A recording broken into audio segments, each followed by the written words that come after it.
Hello and welcome. I want to talk in this video about the disconnection that males experience on a social and emotional level, how it manifests, and the consequences that result from a man's choice to disengage from society. See, we as men, we're free to choose, but we're not free from the consequences of those choices. Now, I recall a line from Hemingway's The Old Man and the Sea. The line read, "A man can be destroyed, but not defeated." Now, I read that when I was just a boy, and it resonated with me my whole life. Because I knew as a child that the old man, he wasn't fighting the sea. He was fighting himself. And we've seen it.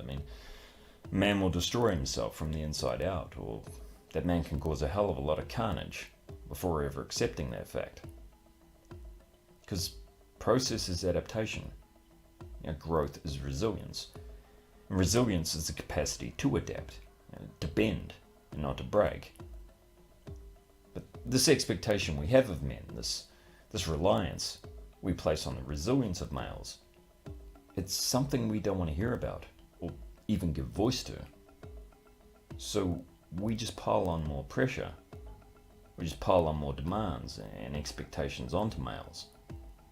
And no thought is given to the workhorse breaking, or the horse taking the bit out of its own mouth and just walking away.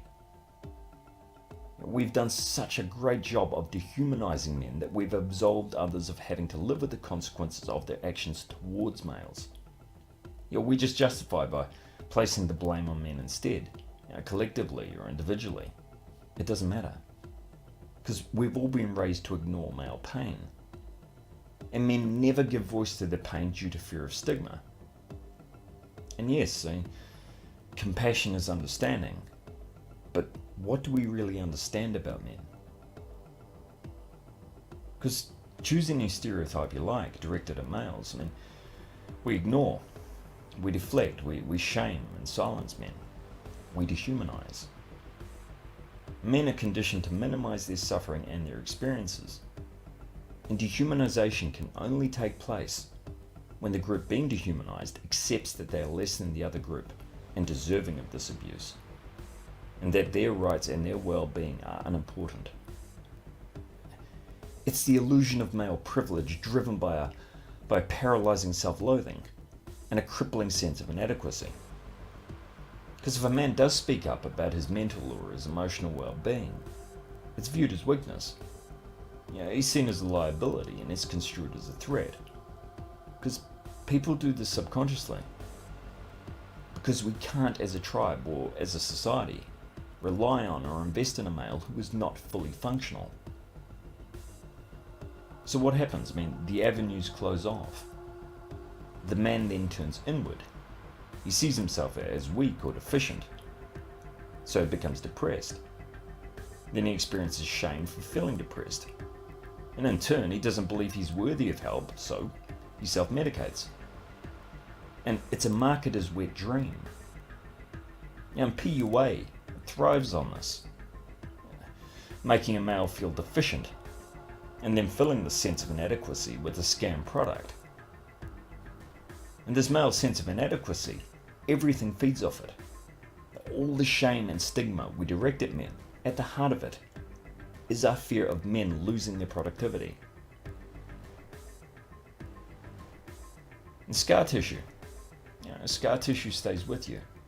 It never fades. And if a man develops the tools to cope, then he has a shot at not allowing that pain and those negative experiences to define him. But for other men, they become casualties. They get caught in a cycle of self-abuse. Because so many of the decisions we make at an early age can cause havoc on a man's life in later years.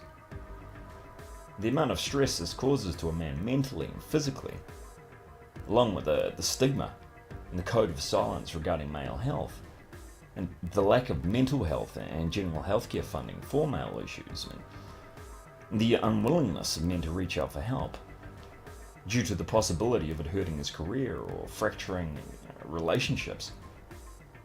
Have you ever seen a man break down in tears? And you watch people scatter. You watch their reactions. It's one of revulsion. Yeah, because I don't know any other way of describing it. The isolation that men experience, socially and emotionally, it has serious health repercussions. It increases mortality rates significantly, and it's one of the major killers for men. Yet, when has society ever raised the issue? I can't recall a single instance. Because we live in a society in which your worth is judged by the number of friends you appear to have. However superficial those so-called friendships are, especially online. So, the stigma of not being a part of some expansive social network, it carries a stigma. Yeah, me personally, I can count the number of true friends I have on one hand, because they're proven their mettle to me. Those interactions are meaningful to me. But superficial interactions, in many ways, they only reinforce a man's sense of isolation. And every man listening to this knows exactly what I mean. But men, they need to allow themselves to admit that they experience these feelings of isolation, that they get lonely, that they're human, and that these are basic human needs, that these are survival mechanisms within our physiological and mental makeup that we have no control over.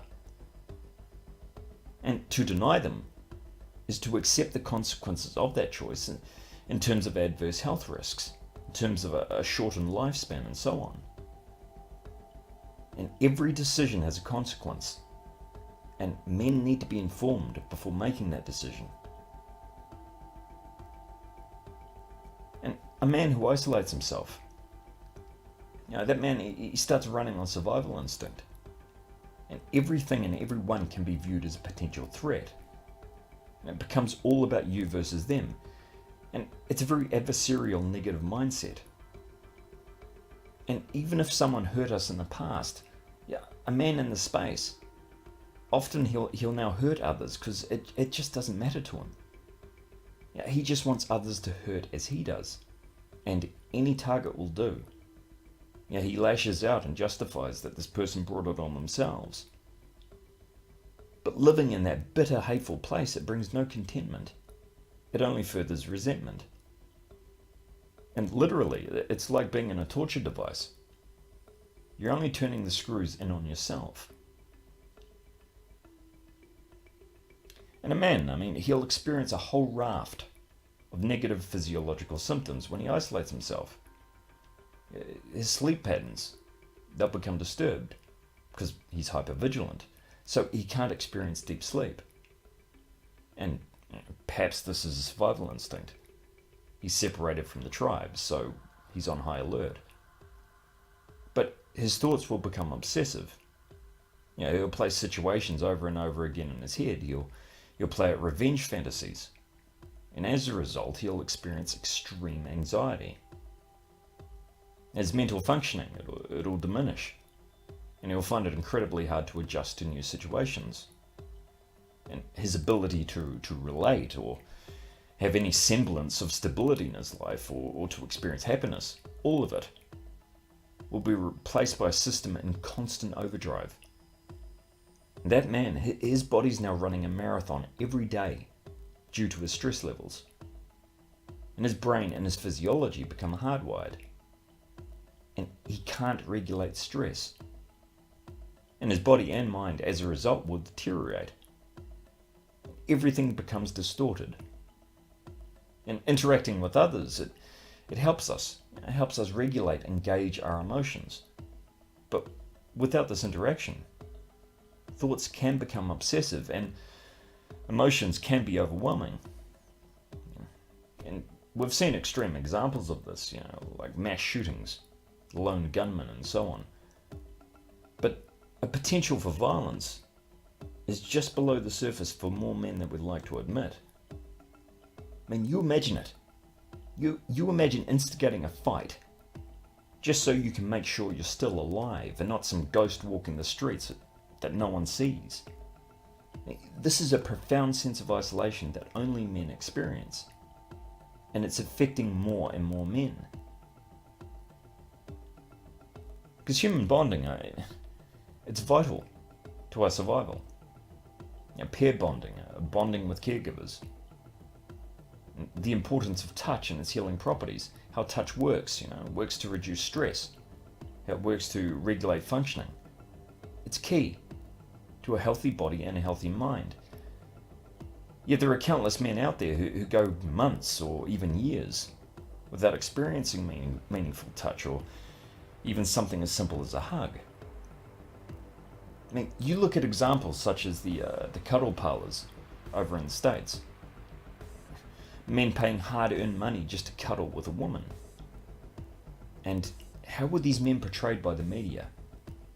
They were portrayed as weak, as not real men. That there were snide remarks made that these men couldn't perform sexually or were intimidated by women.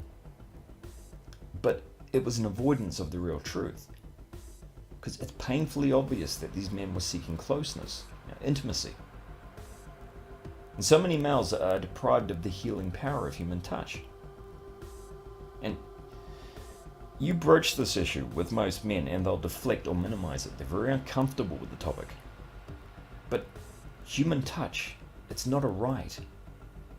It's not even a question of whether that man is deserving of it.